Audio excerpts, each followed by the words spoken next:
Hi, and welcome to Apple Ruth's Ask Me Anything with STEM majors. My name is Katie. I will be your host tonight. And tonight we are talking with a handful of students from colleges across the United States about their experience with STEM majors. And we'll be asking some commonly asked and maybe some less commonly asked questions, but they're here to share with you their experiences. I'll talk about them and introduce them in just a moment. But in the meantime, we do have a Q&A pod. So if you have questions that you want to ask us in real time, we would love for you to pop them into the into that Q&A section, and we'll be sure to ask them and share those questions with our panelists for you. And then you will get a recording afterwards. We're recording this webinar. We will share it out afterwards. So in case you missed it and you want to catch up on some of these words of advice, we would encourage you to watch that after the fact. So as I mentioned before, my name is Katie. I've been working in education for the last 16 years. I started as a tutor when I was in graduate school, and my background is in STEM. But what I found most interesting about tutoring as a graduate student is that I just really enjoyed helping people make sense of things that were complex and complicated and that felt maybe even a little confusing or overwhelming. So when I started tutoring, both for the SAT and ACT and then in other subjects, like that was a really fun thing for me to kind of see that complexity or something that may feel overwhelming become clear for people and for that to no longer be a barrier. And so I know that can be true in STEM too, where some of the topics are tough, some of the courses are tough, and that can often be a barrier for people to continue in those fields. But that whole taking joy in helping people figure things out actually translates pretty well to marketing, which is what I do today for Apple Ruth. So speaking of Apple Ruth, we are a tutoring company. We help students build the skills they need to tackle whatever challenges are in front of them, whether that's the SAT or the ACT, whether it's a really challenging AP course or a lack of executive functioning skills, which are some of the hidden curriculum skills, so planning and organization and the things that help you be successful both in high school and in college and when you're managing a very busy schedule. So tonight, again, we're talking with current college students who are STEM majors about their experiences. And so without further ado, I would love to introduce you to our superstar panelists who've been kind enough to spend their evening with us talking about what it's like to be a STEM major and some really interesting majors too. So first, Kuzma is joining us from Middlebury College in Vermont, where there is real fall. She is a computer science major, and so she'll talk a little bit about what that's like. We have Skylar McCaw, who is a second-year aerospace engineering major at Georgia Tech. And we have Ileana Katzman, who is a plant science major focused on genetics and breeding, and who is way up in Cornell in the Northeast. So we're going to start off with a little bit of just about how your interest in your major got started. So I'm going to let each of you take a turn and just explain what sparked your interest in your major and why you chose that. So Ileana, you want to start? Sure. So I had always been interested in plants as a child, and my mom would always have me help her with the garden, and we would plant flowers and vegetables. And then in high school, my school had a science research program. So I got involved in that and started doing a little bit of research on the trees around campus and like identifying the different types of lichen. And I found that really interesting. So I wanted to continue that in college. So that's how I got into plant science. And what is one thing that really drew you to plants? So was it like the ability to keep it alive? Was it just understanding what impacted plant growth? Like what about that was so interesting? Probably food was really interesting and food security and world hunger, things like that. And I really wanted to work on improving plants so that hopefully would reduce world hunger. That's a huge opportunity. And there, I'm sure there's some of that growing plants in regions that aren't naturally conducive to those kind of plant growth and what that can do for a population to be able to have access to plants and foods that maybe don't natively grow in their region. Mm-hmm. Yeah, definitely. Cool. I love it. It's a mission-based major selection. What about you, Skylar? Well, I first heard about the Kelly twins space experiment when I was in 7th grade. And I thought that was just the coolest thing I'd ever heard of in my entire life. So I knew I wanted to do something in the space industry. And I always love to do puzzles, love to build things. I kind of knew I wanted to be an engineer. So aerospace engineering. That makes a lot of sense. I like that. So marrying your interest with something that you were passionate about. What was some hands-on experience that you were able to get along the way that helped solidify that major choice for you? Well, getting hands-on experience with aerospace is really hard in high school because you're building rockets, like they don't just let anyone do that. But I went to an aerospace engineering camp out of college and we built and launched cube satellites, which I thought was so, so fun. I was like, this is it. I know I'm doing the right thing. That's great. I think that's actually a really fantastic piece of advice for high school students is to find out for sure that that's the kind of major you want. I think it's so often that we find things that are interesting and that we think that could be really cool, or some people will choose a major for because of the job prospects that you're likely to have, right? But once you get into it, that passion really needs to be there to get you through it. So the more that you can have realistic practice, like Ileana did, working on a research project in high school, or like you did, Skylar, with going to camp, are really good ways to make sure that it's not just an interesting topic, but it's one that you really want to spend the next several years studying in depth. What about you, Kusma? What helped you decide on computer science as a major? I do not have any hands-on experience, but during high school, like it was the only thing that made sense to me, and I was kind of struggling in all my other subjects, but when it came to computers, I was like, I know it, like I don't even have to look at it. So yeah, it was just something I really loved, and I am interested in artificial intelligence because I find it really interesting how you can solve so many things using technology.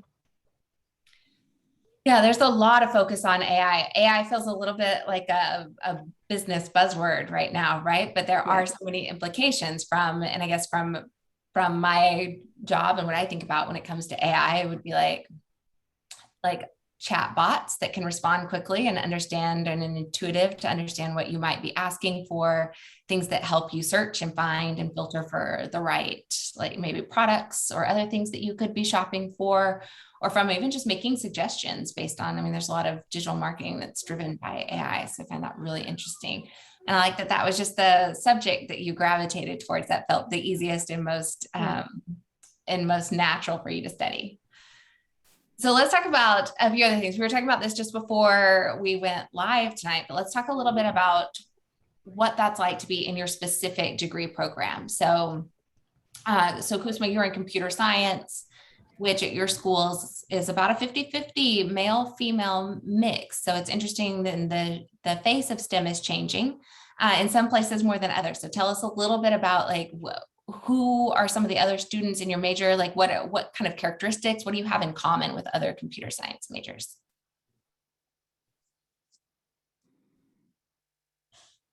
I feel like it's being able to take the risk because in computers, there's really you can't harm yourself experimenting. So I think all of us, like, we are very, I can't find the right word right now, but yeah, we have a lot of determination and we keep trying until we get it. All right, so some resilience, right? Some willingness Yeah. to experiment, to fail. You're right that there's not a lot of high risk. So maybe unlike Skylar's major, right, where there's some inherent risk, right, in launching rockets.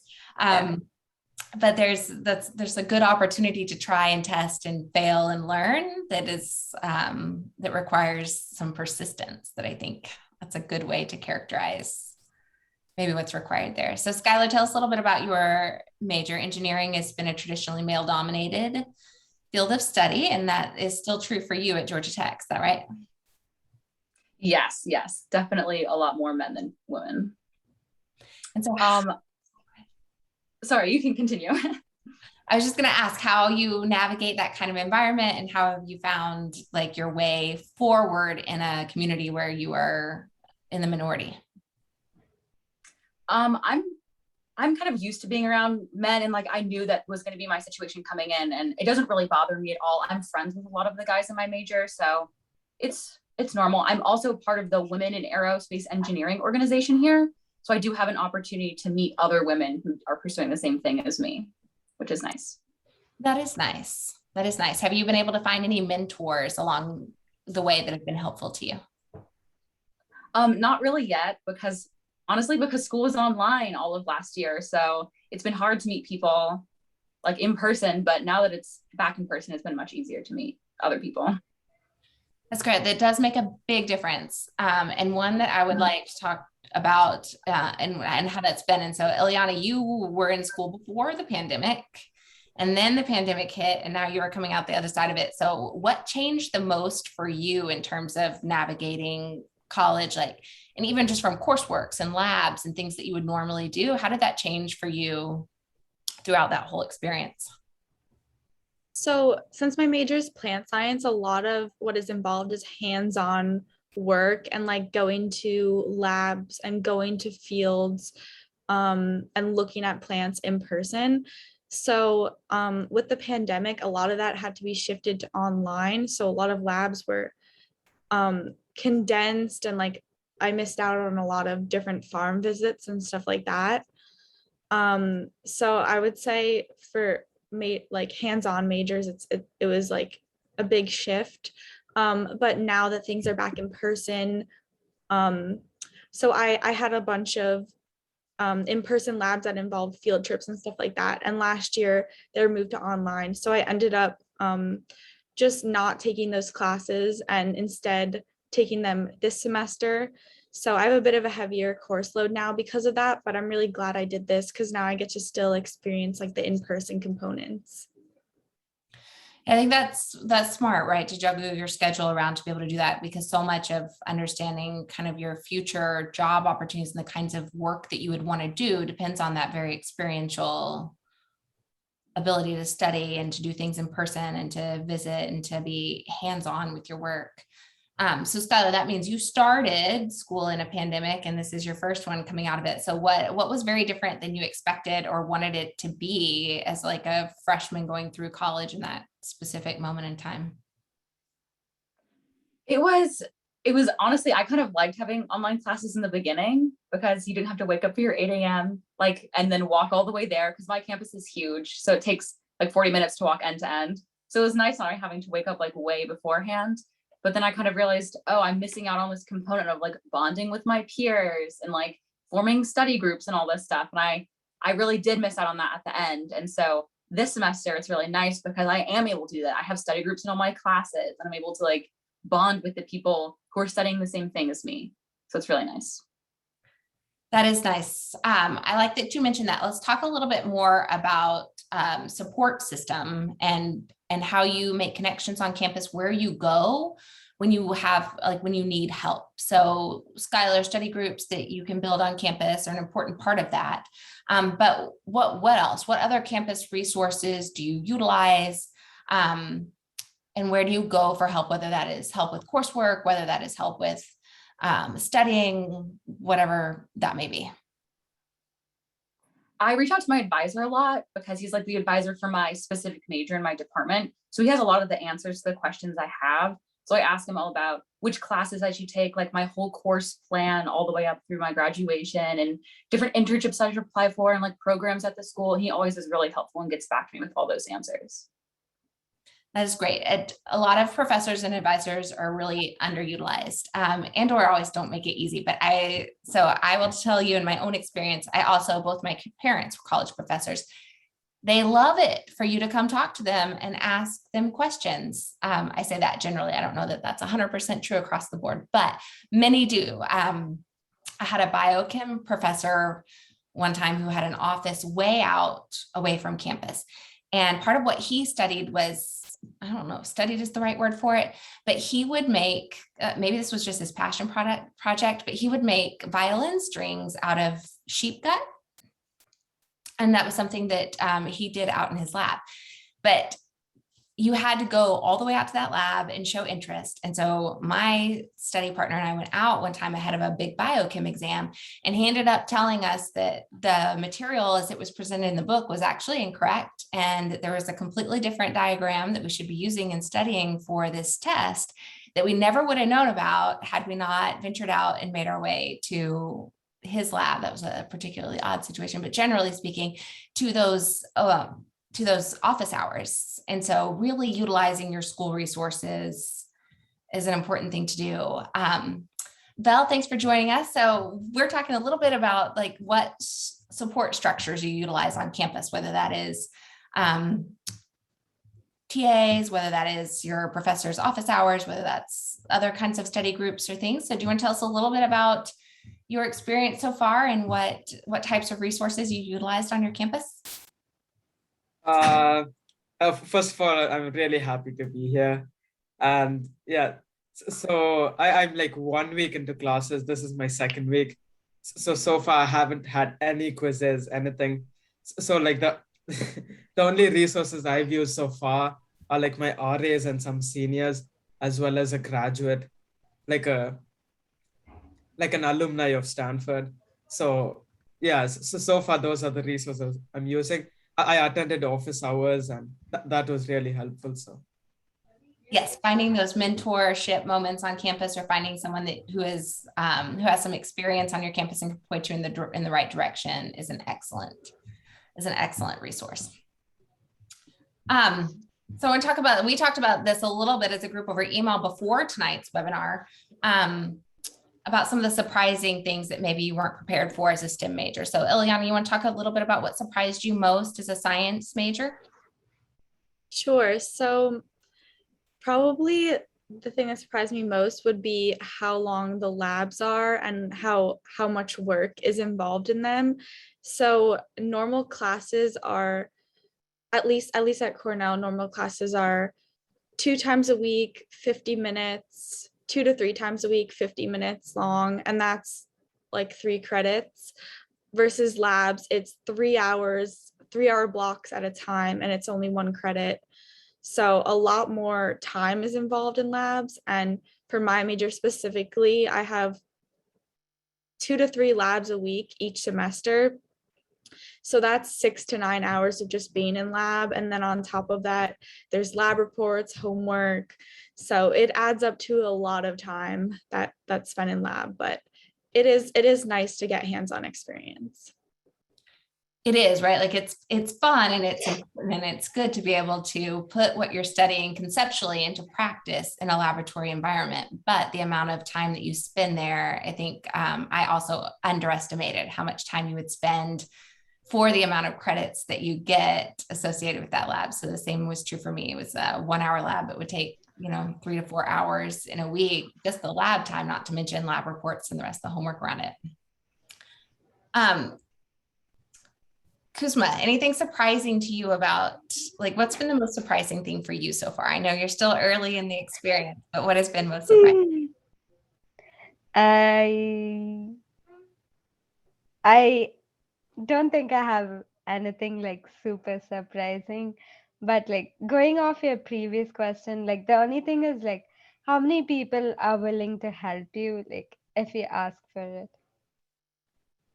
Yes, asking for help can be hard, right? Like, you go in, and particularly when you've chosen a daunting major and you want to be successful, sometimes, and some school environments are more collaborative than others too. So I'm so glad to hear that asking for help, you're getting that help. Has anyone encountered any particularly competitive environment so far on campus?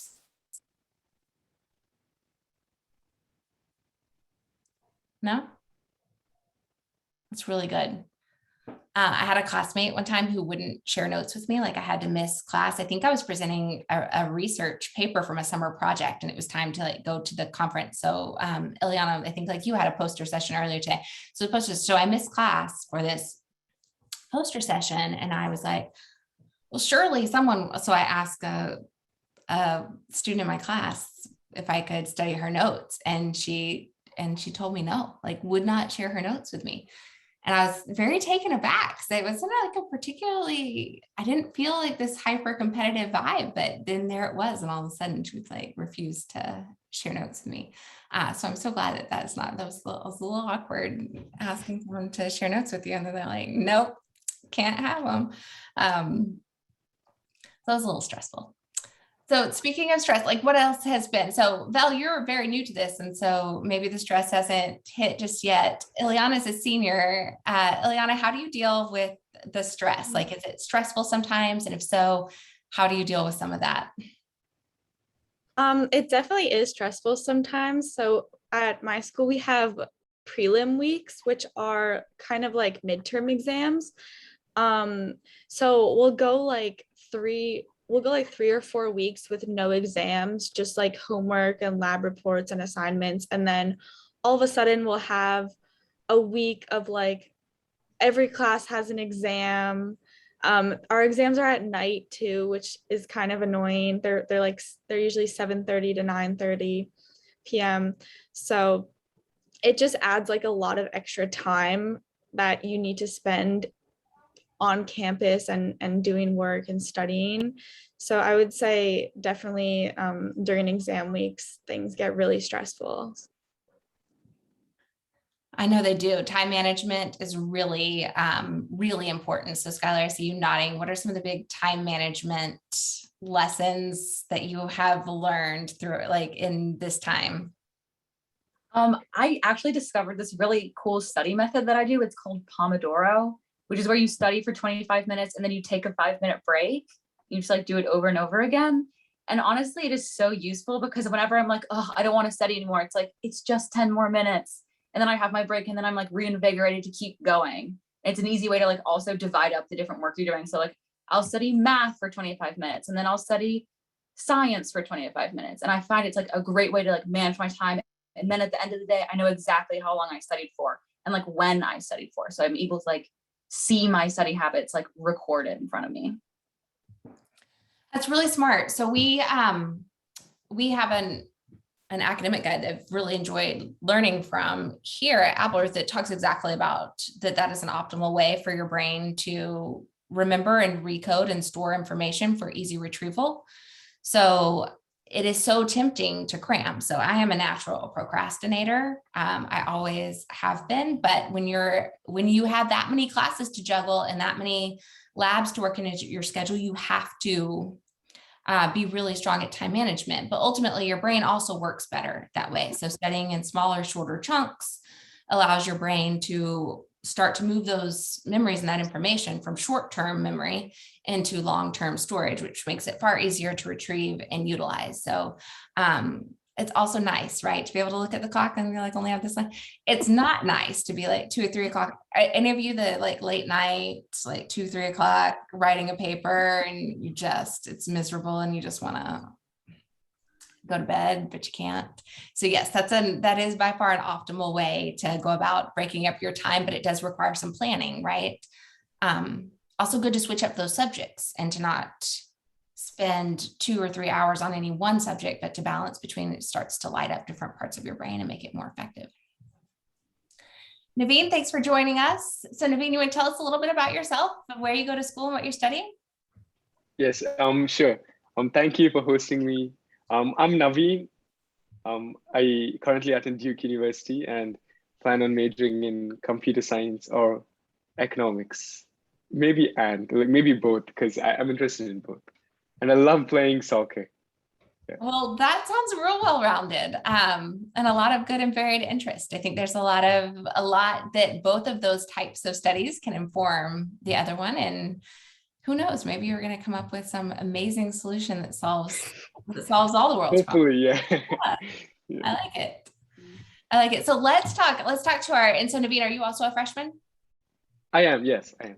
Okay, so let's talk to our freshmen for a little bit. We just were talking about study habits with Ileana and the necessary time management. Skylar was sharing this like a really smart study method that helps to break things up and manage time. But let's talk to our freshmen about just the differences between studying as a high school student and studying as a college student. So I know that will continue to evolve as you get further into freshman year, but what have been some of the biggest differences so far from the way you would have studied and the way you did study in high school to what you're looking at and being tasked with as a college student? Let's start with Kusma and then we'll work our way around. For me, one thing that's definitely easier is that there are fewer subjects.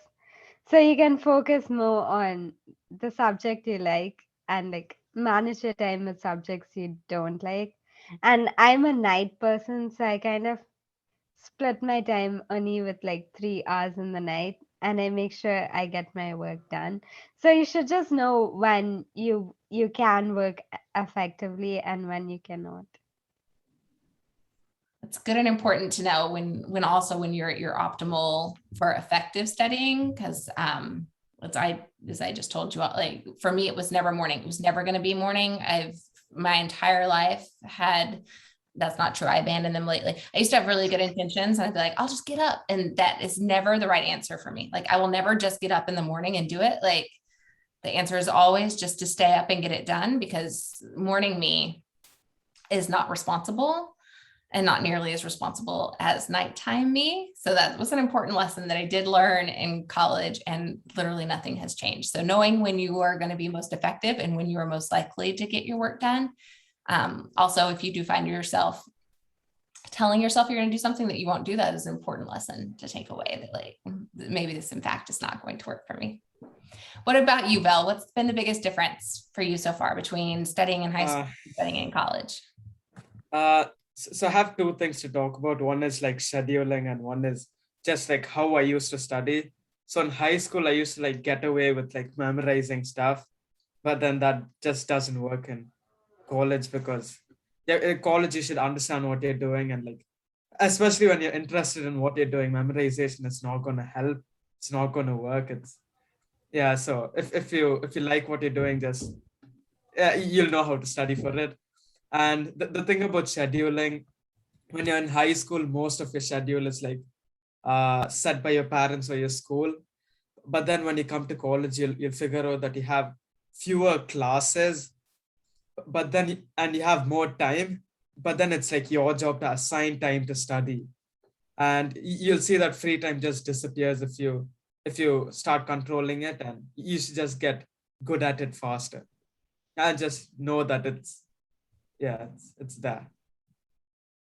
That's a great point. Also, like science topics start to build on one another, right? So I imagine as you get deeper in your coursework, you start to see those connections between a class you took over here and how that informs a subject that you're studying over here. And that kind of memorization approach taxes all of your short-term memory, like we were just talking about before. So if you really want to understand a concept, and instead of having to study it over and over and over again in subsequent classes, if you really learn the concept the first time, it's not as complicated. So as a life sciences major, and Ileana, you may have experienced this too, but we studied the Krebs cycle in one version or another in multiple classes throughout my undergraduate experience. So you learn a little bit of it in biology, you study it a little bit differently in my undergraduate nutrition courses, you study a little bit differently in biochemistry. There's nothing worse than having to relearn that whole thing every single year. So after, I think the second time it showed up, I was like, I'm going to nail this concept so that as it shows up each and every other time in the course of my studies, it is just a refresher instead of learning that whole concept again from scratch. Excellent point. What about you, Naveen? What's been some of the biggest change from high school to college? Yeah, like Vail mentioned, high school, everything is structured. So you know exactly what you're going to be doing or what you're supposed to do at just say like 8:30 or like 10 o'clock. So that makes life easier for you.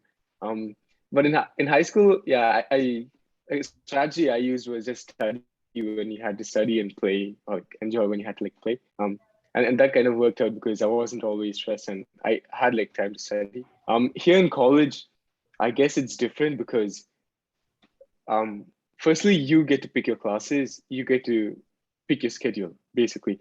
And sometimes it's not going to be easy because I found it challenging.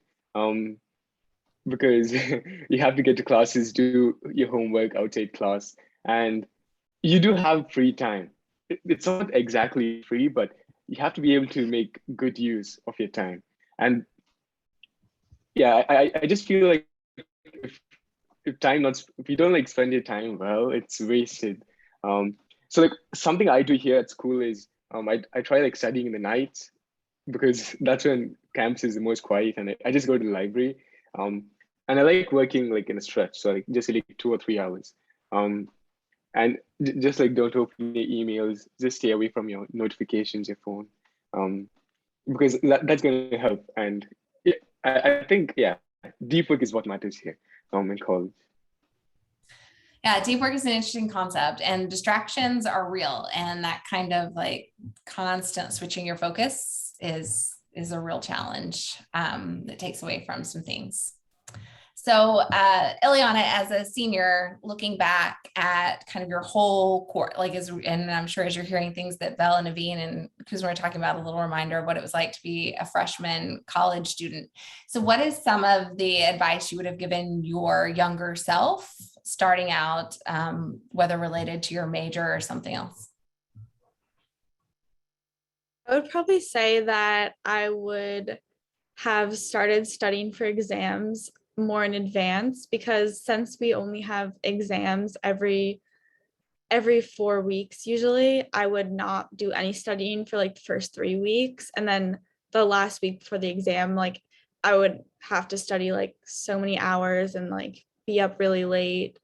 So and it's a lot different from high school, where you could study like the night before and still do fine. College is a lot different, where you really need to start studying in advance, and not cram just like the night before. So I definitely would have tried to been better about that. Yes, that can be a tough lesson to learn than cramming. The cramming doesn't work lesson. So Ileana, let's also talk about a little bit about extracurriculars. So we've talked a little bit about joining clubs and things that you do for fun. Walk us a little bit through how you spend your time outside of coursework and studying. What does that look like for you? How do you incorporate your interests into your extracurriculars or find balance from your schoolwork? So it's definitely difficult to find balance at first, but once you get it down and have a good schedule in place and have times allotted to study and times allotted to do other things, then it's a lot more manageable. So some things I do outside of classes are I'm doing research with a professor in a lab. I'm doing hemp research. So that's a couple hours a week. It's about 8 hours a week I spend doing that. And I'm also the president of the synchronized skating team at Cornell. So that's also a large time commitment, like doing all the financial stuff for that, as well as like managing practices and hosting competitions and things like that. That's really cool. So that I imagine does provide a really neat balance between different skill sets and different interests. Yeah, it's definitely nice to have a little break from studying to just go skate. I like it. What about you, Skylar? What is your balance from the time that you spend on engineering and aerospace and other labs and things that are focused around your studies? Well, I'm a part of one club, but it's an aerospace club.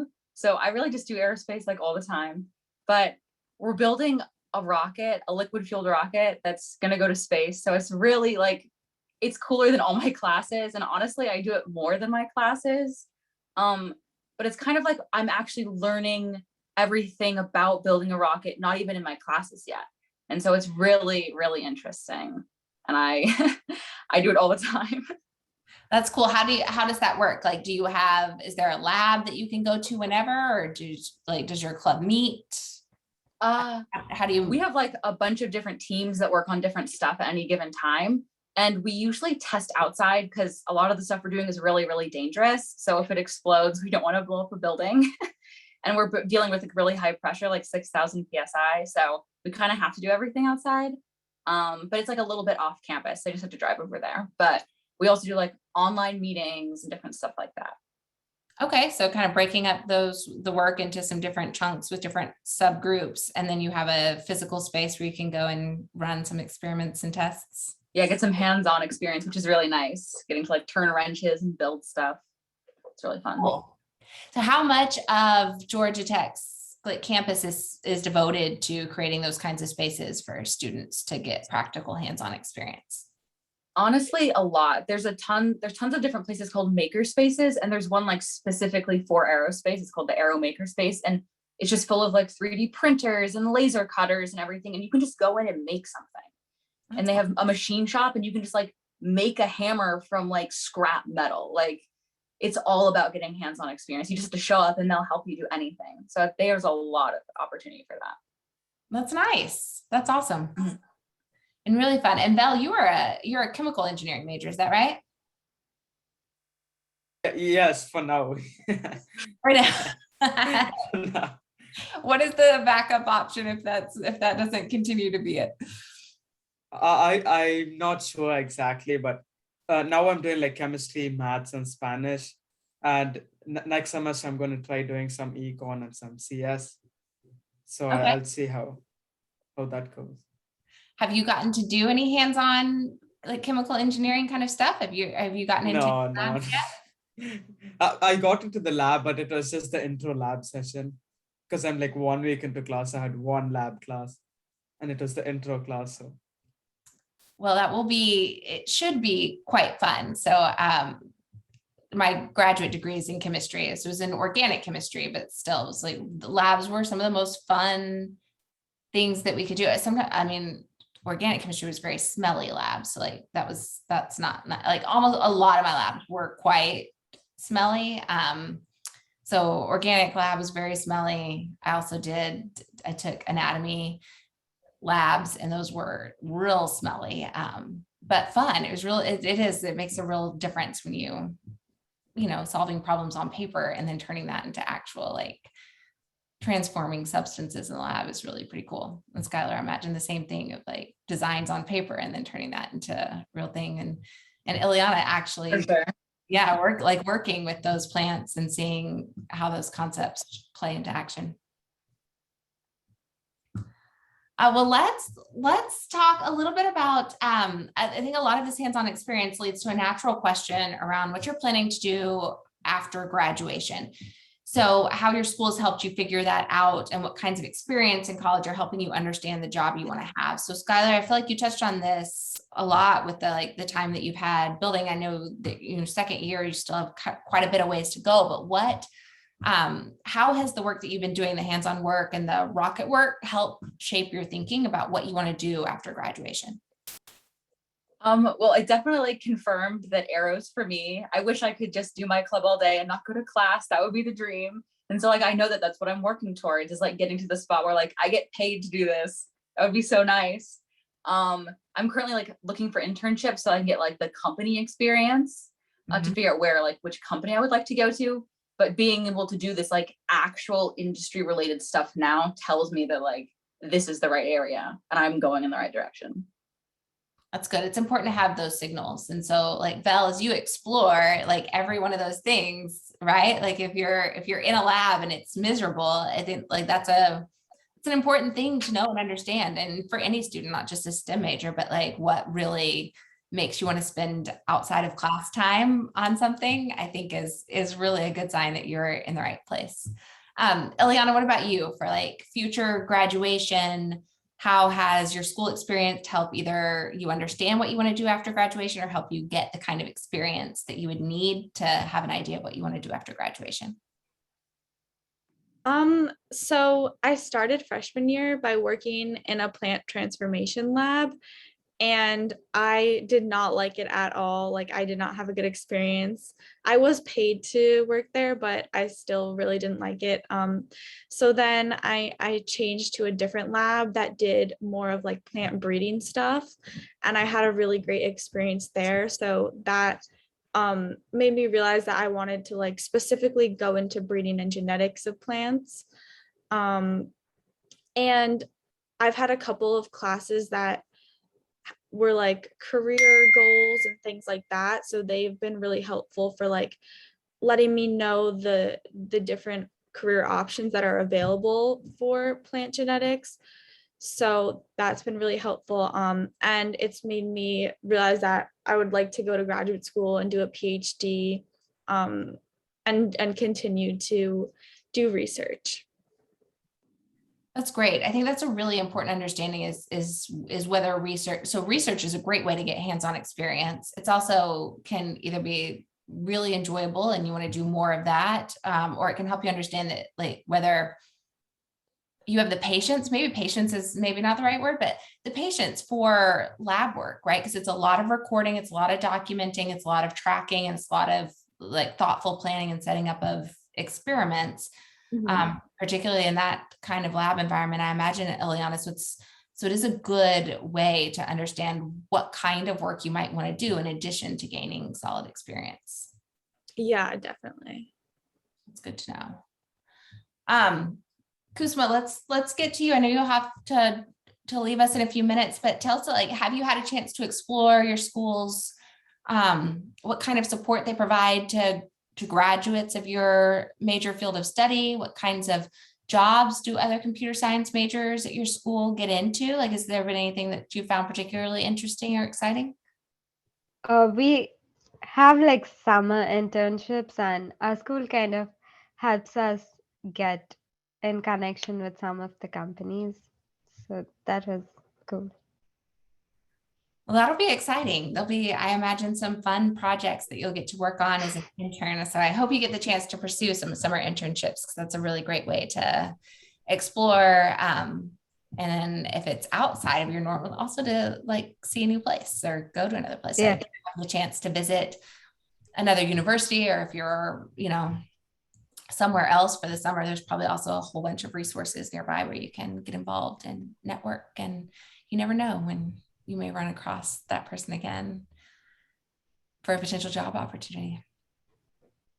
Well, that's, I'm very excited about that. Naveen, what about you in terms of extracurriculars? So you mentioned that you spend some time in soccer. Is there anything else that you're doing outside of your major field of study that is particularly interesting you or helping you figure out what you want to do in terms of deciding between possible majors? Yeah, apart from playing soccer, right now, so Duke has many pre-professional clubs. So we have clubs for like economics, like business, or like computer science. I'm like trying out for the computer science and the business clubs, because the process is long and it's competitive here. Additionally, they have a great I think Duke especially makes very good they try connecting alumni with current students. So then so Duke students are like, so we have like some connection with alumni who can later on like advise you or like try helping you when you need help. And I think that's great. And yeah, there are some internship opportunities, and yeah, I think they have lots of resources here which you can utilize. So. Yeah, between alumni networks and your professors and your teaching assistants, there's a lot that you can utilize to either build a network, find new opportunities for research and summer internship. Using those connections that you build, I think is a really smart thing. That would be a piece of advice that I would give my younger self, would be to take more advantage of the resources available on your campus, both from a networking perspective of talking to professors and teaching assistants, using your career center on your campus, or using those, getting more involved in clubs. I think that's probably what would have been one for me too, is I generally am not much of a joiner. And as Skylar explained in the beginning, when you're doing a lot of studying from your apartment, or you're doing online classes, and I know a lot of schools offer a mix of that these days, the downside of that is not getting a chance to meet and network with other people. So I would advise my younger self, if I could go backwards, to do a little bit more of that connecting, to utilize those resources available to me, because it's not just about being successful in college. It's about finding opportunities that will help you decide what you want to do, and then, one day maybe get a job in that field of study. So let's do a little advice to your younger self. Let's go all the way around. And so I would love for everyone to share a piece of advice that you would give to your younger self as we're starting to wrap up the conversation. It's like, what would you advise yourself? If you could do it all over again. Ileana, I know you talked a little bit about studying differently, but like, let's think about just campus and college college experience in general. I would say I wish I would have not been so afraid to ask for help and to reach out to people and ask questions. Um, Professors are very understanding, especially if you're a freshman, and they're really interested in helping you. So, especially if you want hands-on research experience, it you should definitely email professors of that are studying things you're interested in and ask if they need any help in their lab or if there's any opportunities to do independent research. So I really wish that I had not been so afraid to reach out. It took me until like my junior year to reach out to professors to ask if I could do research in their lab. So I definitely recommend doing that earlier.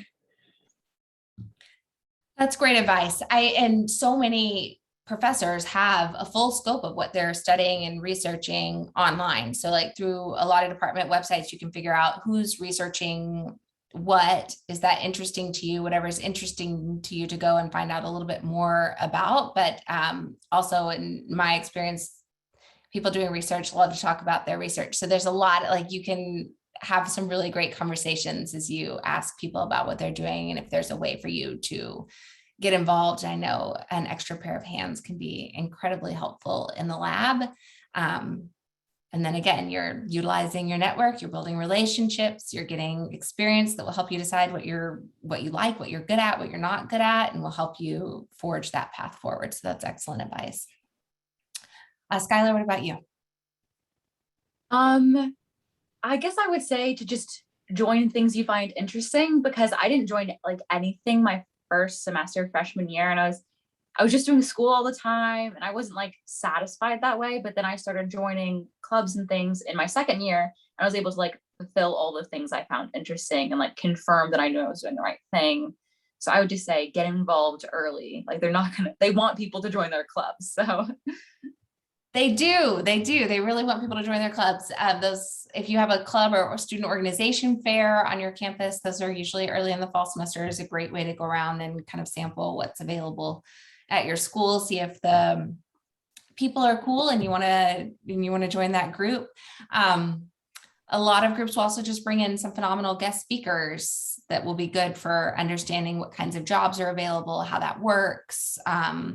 How other people kind of found their fit in the world and what that translation, because as you're studying subjects so much, sometimes it's not always easy to think about like how that translates into a job, particularly when you're in a broader field of study, like computer science. There's so many things that you could do that sometimes that can be hard to figure out what exactly it is that you want to do. Naveen, advice you would give your younger self?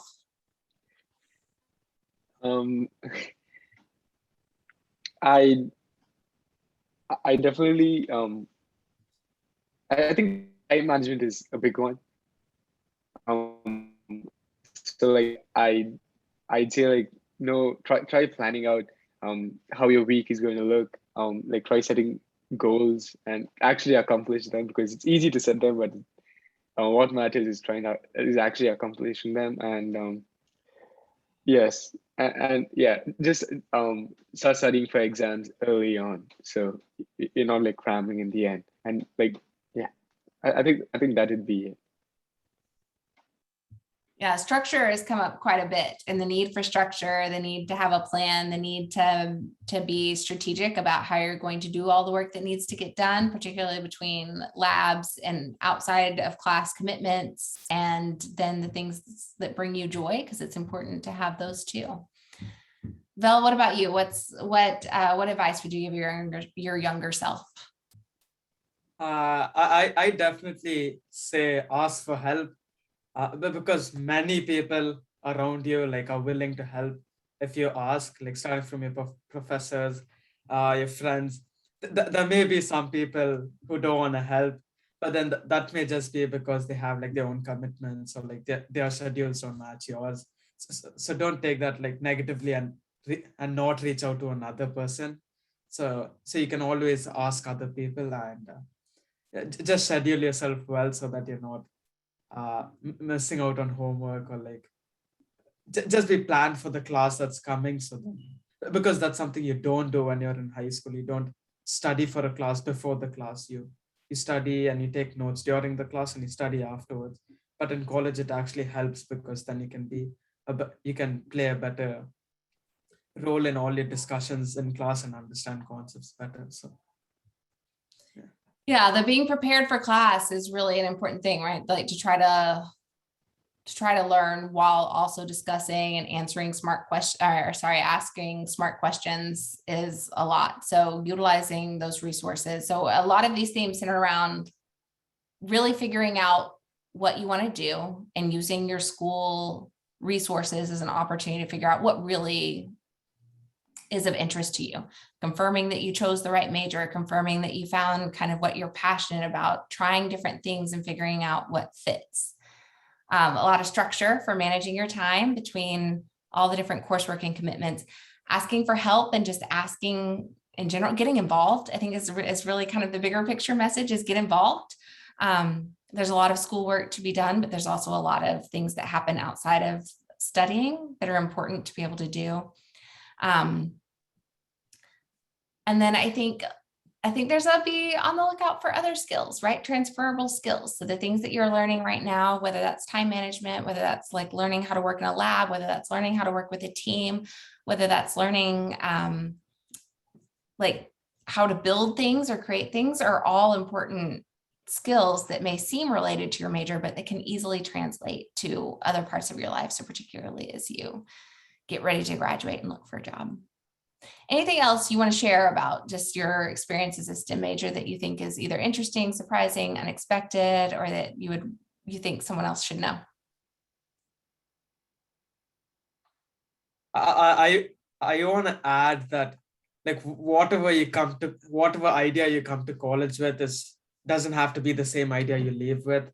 So you can, like me, you can come to college thinking you want to be a chemical engineer, and then you can have you have like your first year to explore, like literally you can find out what you want to do in your first year.